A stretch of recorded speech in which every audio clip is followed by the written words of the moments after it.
حضرت ابو هريره رضی الله تعالی عنہ نے روایت دی نے فرمایي چې نبی کریم صلی الله علیه وسلم فرمایلی څوک چې د الله جل جلاله لپاره عاجزی کوي او تکبر پرېږدي الله تعالی با هغه هرو مرو خامخا اوچتوي الله به اوچته مرتبه ورکوي.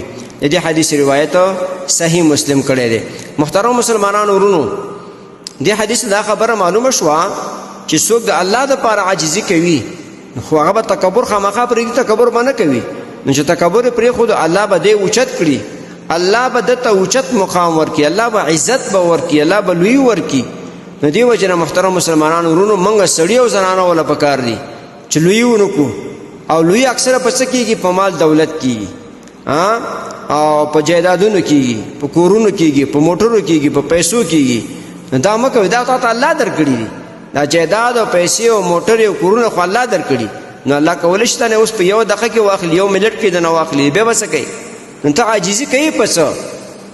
ته خو اول د خپل ګریوان کې سر ښکته که ستا د په خېټه کې څه پراته دي؟ او چې کوم خوراک وکړې الله دې معافي وکړي، تا نه سبا څه شی وځي؟ خپله متقطع نه شي. نو ته په څه تکبر کوې؟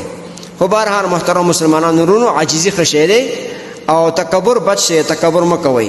نو راځئ چې نن څلورمه فایده د عاجزۍ بیان کړو چې څوک عاجزي کوي تواضع کوي د هغې څلورمه ګټه شی ده. نو علما د دې حدیث لاندې لیکي چې تواضع د انسان د دنیوي او اخروي نیکبختۍ عنوان دی.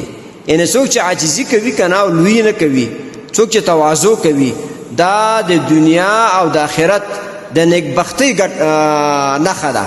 دا سړی نیکبخته انسان دی، هم په دنیا کې هم په آخرت کې. نو چې دنیا کې تکبر نه کوي او عاجزي کوي خو آخرت هم خوښ نو، او چې دنیا کې تکبر کوي نو الله هم نه خوښېږي، د انسانانو هم نه خوښېږي. نو څلورمه فایده د تواضع دا شوه چې څوک تواضع کوي دا د انسان د دنیا او د آخرت د نیکبختۍ ګټه ده. چې غواړي په دنیا کې هم نیکبخت او په آخرت کې هم نیکبخت نو عاجزي اختیار کا، تواضع اختیار کا. محترمو مسلمانانو ورونو، تاسو ته چې کوم روزانه د حدیث د مفهوم راځي نو د مهربانۍ او د ثواب له مخې نورو مسلمانانو ته لیږدوئ او شیر کوئ. والسلام. د دیوبندي مسلک حنفي کاروان سټوډیو لخوا وړاندې کیږي.